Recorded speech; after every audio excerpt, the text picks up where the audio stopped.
গ্রীষ্ম বর্ষা বিনীতি ভরসা। হ্যাঁ, বিনীত শপিং সিটি। নমস্কার, আপনারা দেখছেন হুগলি আপডেট। আপনাদের সঙ্গে আমি উষা। আসছে খবরে, ভারতের প্রধানমন্ত্রী নরেন্দ্র মোদীর দীর্ঘ 12 বছর শাসন পূর্ণ হলো আজ। রাজ্য জুড়ে মন্দিরে মন্দিরে পুজো পাঠ, হোম যজ্ঞ। প্রধানমন্ত্রী নরেন্দ্র মোদী ভারত শাসনের এক যুগ পূর্তি উপলক্ষে আজ চুঁচুড়া ধরমপুর কালীমাতা আশ্রমে মহাযজ্ঞ ও ভান্ডারাবার আয়োজন করল। সকল দেশবাসীর সুখ সমৃদ্ধির কামনায় এই মহাযজ্ঞ অনুষ্ঠান বলে জানা গেছে। 12 বছর পূর্তিকে সামনে রেখে আজ দণ্ডিস্বামী আশ্রমে ভারতীয় জনতা পার্টির সদস্যদের সাথে ভক্তরা যোগ দেয়। চুঁচুড়ার নবনির্বাচিত বিধায়ক সুবীর নাগ আশ্রমে মহাযজ্ঞের অংশ নিয়ে সকলের কল্যাণ কামনায় বর্তি হন। আশ্রমে নরেন্দ্র মোদীর দীর্ঘায়ু ও সফলতার কামনা করে বিধায়ক হোমের অংশ নেন এবং আশীর্বাদ প্রার্থনা করেন। আজকের কর্মসূচি প্রসঙ্গে বিধায়ক সুবীর নাগ বলেন, আজ আমাদের আদরণীয় প্রধানমন্ত্রী নরেন্দ্র মোদীজি 12 বছর পূর্ণ করলেন, যা ভারতবর্ষে এক ইতিহাস সৃষ্টি করল। প্রধানমন্ত্রী হিসাবে এক টানা 12 বছর তিনি দেশের সেবা করে চলেছেন এবং এক দিনের জন্য তিনি ছুটি নেন না, তার কোনো বিশ্রামের প্রয়োজন হয় না।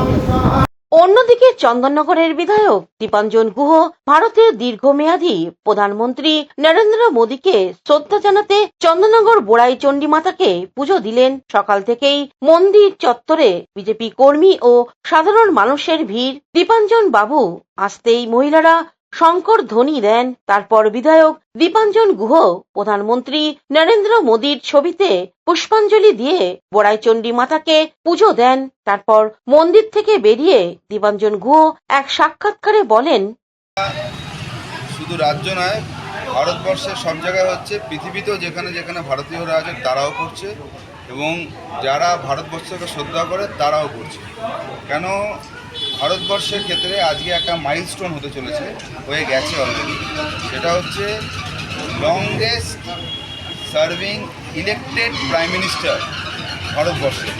দেশের প্রধানমন্ত্রী নরেন্দ্র মোদীর দীর্ঘ জীবন, সুস্বাস্থ্য এবং সাফল্যর কামনা করে মেমারিতে এক বিশেষ ধর্মীয় অনুষ্ঠানের আয়োজন করা হলো। মেমারির বিধায়ক মানব গুহের উদ্যোগে স্থানীয় ঐতিহাসিক ও ঐতিহ্যবাহী সোমেশ্বর মন্দিরে এই পুজো ও হোমযজ্ঞের আয়োজন করা হয়। বুধবার সকাল থেকেই মন্দির প্রাঙ্গণে বিধায়ক স্বয়ং উপস্থিত থেকে পুজোর সমস্ত আচার অনুষ্ঠান সম্পন্ন করেন। পুরোহিতের মন্ত্র উচ্চারণের মধ্য দিয়ে দেশের প্রধানমন্ত্রীর মঙ্গল কামনায় যজ্ঞের আহুতি দেয়া হয়।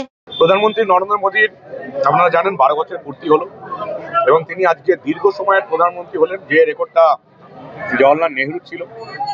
এবং এটা আমাদের দেশের পক্ষে, আমাদের প্রত্যেকের পক্ষে অত্যন্ত গর্বের, অত্যন্ত আনন্দের। তার মতো একজন দেশনায়কের হাতেই দেশের ক্ষমতা আছে বলে আজকে তার দীর্ঘায়ু কামনা করে তিনি যাতে আরো সুস্থ জীবন কাটাতে পারেন এবং 2029 অব্দি তিনি দেশকে আরো উন্নতির শিখরে পৌঁছে দিতে পারেন, সেই কামনাতে আজকে এখানে সমস্যাতলায় হোমযজ্ঞ করা হলো এবং পুজো করা হলো, যেখানে আমাদের দলের লোকজন ছিলেন, অসংখ্য সাধারণ মানুষ ছিলেন। আমরা প্রধানমন্ত্রীর দীর্ঘায়ু কামনা করে হোমযজ্ঞ করলাম। হুগলি থেকে শ্যামল সিনহা, আশিস ঘোষ ও চন্দ্রনাথ দত্তের রিপোর্ট, হুগলি আপডেট। হুগলি রবীন্দ্রনগর বাজার এলাকায় বুধবারে একটি দোকানে বর্জ্যপাতের জেরে আগুন লেগে যায় এসিতে। ঘটনায় চাঞ্চল্যের সৃষ্টি হয়। হুগলির রবীন্দ্রনগর বাজার এলাকায় বুধবার বৈকালে একটি দোকানে বজ্রপাতের জেরে এসিতে আগুন লেগে যায়। ব্যাপক চাঞ্চল্যের সৃষ্টি হয়। স্থানীয় সূত্রে জানা যায়, বৃষ্টি ও বজ্র বিদ্যুৎ চলাকালীন আচমকাই দোকানে এসি ইউনিট থেকে আগুনের শিখা বের হতে দেখা যায়। ঘটনার পরপরই দোকান কর্মী ও স্থানীয় বাসিন্দারা দ্রুত আগুন নেভানোর কাজে হাত লাগান। প্রাথমিকভাবে অগ্নি নির্বাপক যন্ত্র ও জল ব্যবহার করে আগুন নিয়ন্ত্রণে আনা হয়। খবর পেয়ে দমকল কর্মীরাও ঘটনাস্থলে পৌঁছন। আগুনের এসিও দোকানের কিছু বৈদ্যুতিক সরঞ্জামের ক্ষতি হয়েছে বলে জানা গিয়েছে, তবে কোনো হতাহতের খবর নেই। প্রশাসনের পক্ষ থেকে বৈদ্যুতিক যন্ত্রপাতি ব্যবহার সতর্ক থাকার পরামর্শ দেয়া হয়েছে। হুগলি থেকে সুশান্ত নির্ভর ও চন্দ্রনাথ দত্তের রিপোর্ট, হুগলি আপডেট। এখন নিয়ে নেব বিজ্ঞাপন বিরতি। বিরতির পর ফিরে আসছি খবরে। Blooming Bud School, where dreams become achievements. This year, Our Class 10 CBSE achievers have made us proud once again, proving that with the right guidance, every dream can become a success story. Our 2026 school toppers, the shining stars of Blooming Bud School, whose hard work, dedication, and determination have inspired an entire generation. Now your child can be the next topper. At Blooming Bud School, we don't just prepare students for exams, we prepare them for life. Here's why parents choose us. A.D. Ghosh Memorial Scholarship 2026 for deserving students. Free IITG and NEET coaching from classes 8 to 12. Smart and digital content-based learning, roller skating and all-round personality development. And a safe, inspiring environment where every child can grow with confidence. The next success story could be your child. Admissions are now open for Class 11, Science, Arts and Commerce. Limited seats, unlimited opportunities. Secure your child's future with Blooming Bud School today.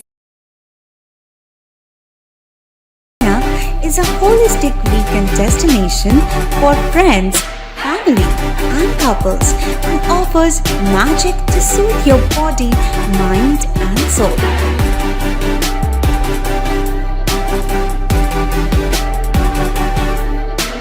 Aqua Marina, your customized magician.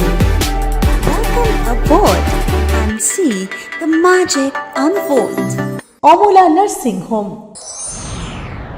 Enjoy a weekend at Vedam, the paradise of peace. A home away from home.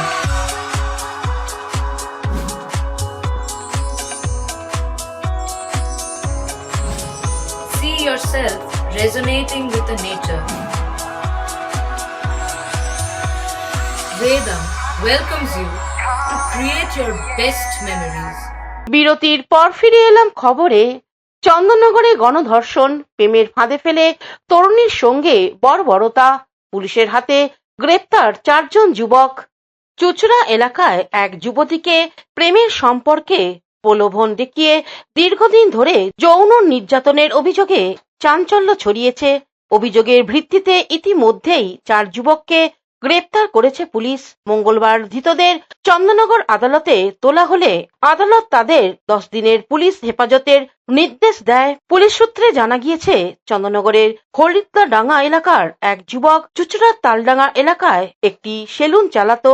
অভিযোগ, প্রায় 1 বছর আগে ওই যুবক স্থানীয় এক যুবতীর সঙ্গে প্রেমের সম্পর্ক গড়ে তোলে। ধীরে ধীরে তাদের মধ্যে ঘনিষ্ঠতা বাড়ে এবং বিয়ের প্রতিশ্রুতি ও প্রেমের সম্পর্কের সুযোগ নিয়ে যুবতীর সঙ্গে শারীরিক সম্পর্ক স্থাপন করা হয় বলে অভিযোগ। তবে অভিযোগ আরো গুরুতর।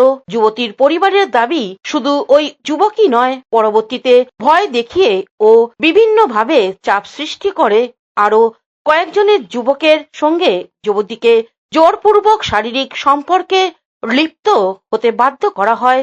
অভিযোগ, কখনো সেলুনের ভিতরে, কখনো বা বিভিন্ন নির্জন পার্কে নিয়ে গিয়ে যুবতীর উপর নির্যাতন চালানো হয়। রবিবার যুবতীর শরীরের আঘাতের চিহ্ন দেখে পরিবারের সদস্যদের সন্দেহ হয়। এরপর পরিবারের তরফে জিজ্ঞাসাবাদ করা হলে যুবতী গোটা ঘটনার কথা জানায় বলে অভিযোগ। স্থানীয় বাসিন্দাদের উপস্থিতিতে বিষয়টি সামনে আসে এবং জানা যায়, সেলুন মালিক সহ মোট 5 জন যুবকের বিরুদ্ধে নির্যাতনের অভিযোগ উঠেছে।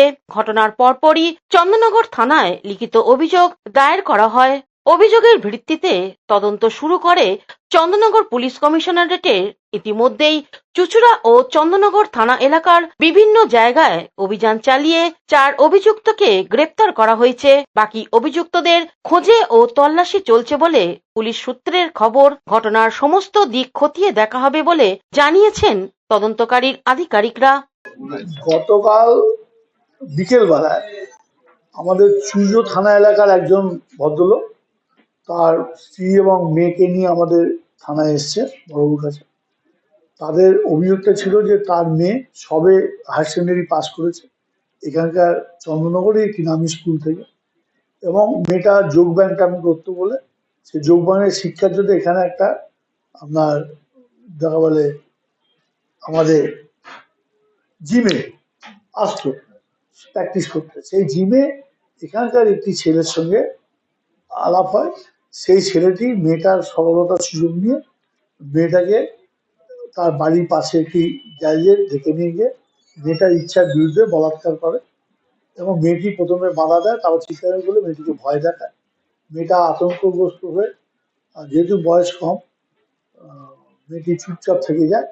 এই ছেলেটি তারপর করে কি, ওই চুজরোরই এই মেয়েটির আশেপাশে আরো 3টে ছেলেকে ওদের কন্ট্যাক্ট দিয়ে এই মেয়েটিকে তাদের সঙ্গে সহবাস করতে বাধ্য করে এবং বিভিন্ন জায়গায় চুজরোর কোনো জায়গায় বা আমাদের কলবা থানার পাশে মেয়েটা ফাইনালি হয়েছে কি, গত পরশুদিন দুপুরবেলায় এই 4টে ছেলের মধ্যে একটি ছেলে মেয়েটাকে ওরকম ফোর্সলি ইয়ে করে নিয়ে যায় একটা পার্কে।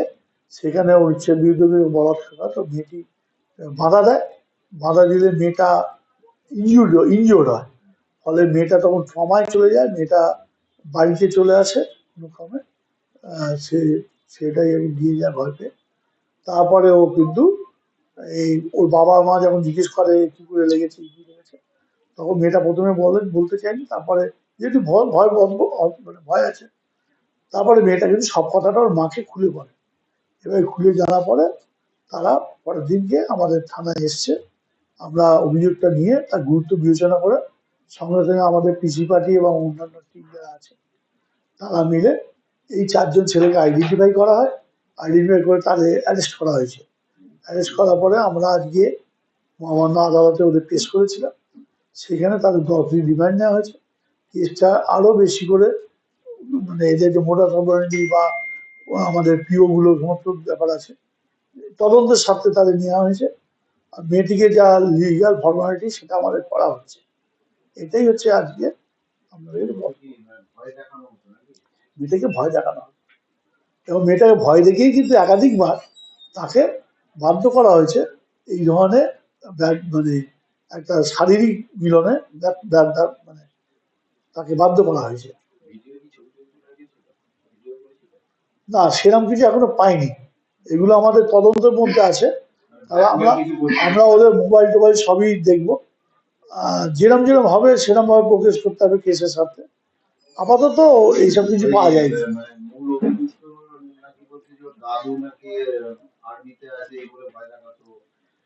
দেখুন, আমাদের তদন্তটা যেহেতু প্রাথমিক পর্যায়ে আছে, পুরো বিষয়টা তো আমরা জানার জন্যই তো রিমাইন্ডও নিয়েছি, সবই নিয়েছি। আমাদের ভিকটিম বা তার বাড়ির লোককেও কথাবার্তা আরো বলতে হবে।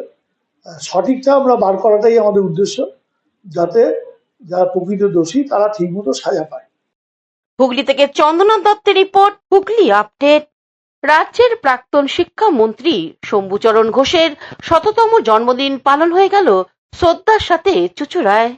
শিক্ষাবর্তী ও গণতান্ত্রিক আন্দোলনের নেতা প্রাক্তন শিক্ষামন্ত্রী শম্ভুচরণ ঘোষের 100তম জন্মদিন পালন করা হলো। বুধবার সকালে চুঁচুড়া তোলাফটকে শম্ভুচরণ ঘোষের মর্ম মূর্তিতে মাল্যদান করে শ্রদ্ধা নিবেদন করা হয়। আগামী 1 বছর ধরে চলবে জন্ম শতবর্ষ পালনের অনুষ্ঠান। উপস্থিত হয়েছিলেন বদরুদ হাসান, উত্তম মিশ্র, শিশির রঞ্জন চক্রবর্তী, অরুণ মণ্ডল সহ বিভিন্ন গণ আন্দোলনের কর্মীবৃন্দ। 1962 সাল হতে 5 বার বিধানসভার সদস্য নির্বাচিত হয়েছিলেন তিনি। 1977 থেকে আমৃত্যু বামফ্রন্ট সরকারের উচ্চ শিক্ষামন্ত্রী ছিলেন। 1942 সালে 10 জুন রাজ্যের মুখ্যমন্ত্রী জ্যোতি বসুর তোলাফটকের মর্ম মূর্তিতে প্রতিষ্ঠা করেন। আজকে 100তম বর্ষে পদার্পণ ছিল। তিনি পশ্চিমবঙ্গ সরকারের বামফ্রন্ট সরকারের উচ্চ শিক্ষামন্ত্রী ছিলেন এবং শহর ব্লকের এখানে একজন প্রসিদ্ধ নেতা।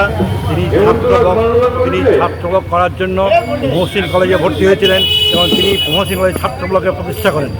তিনি এখানে বিএসসি পাস করেন এবং আবার ছাত্রব্লক করার জন্য বিএ পড়েন। বিএসসি পাস করা বিএ পড়েন, তারপর তিনি এমএ পড়েন, তারপর তিনি অধ্যাপক হন, তারপর উচ্চশিক্ষামন্ত্রী হয়েছিলেন এবং হুগলি চুঁচুড়া শহরের একমাত্র নেতা ছিলেন অধ্যাপক শম্ভু ঘোষ ফরওয়ার্ড ব্লকের, এবং সারা ভারত ফরওয়ার্ড ব্লকের সম্পাদক মণ্ডলীর সদস্য ছিলেন অধ্যাপক শম্ভু ঘোষ। তার আমলে শিক্ষার প্রসার হয়েছিল। আমরা এই অঞ্চলে যত আন্দোলন, বামপন্থী আন্দোলন তুঙ্গে ছিল আমাদের সেই সময় শম্ভু ঘোষের নেতৃত্বে আমরা এই আন্দোলন করেছি এবং সমস্ত বামপন্থী দল তাদের সঙ্গে সামিল হয়েছিল। আমরা এমন মহান নেতার 100তম জন্মবার্ষিকীতে আমরা প্রথম এখানে অনুষ্ঠান করলাম।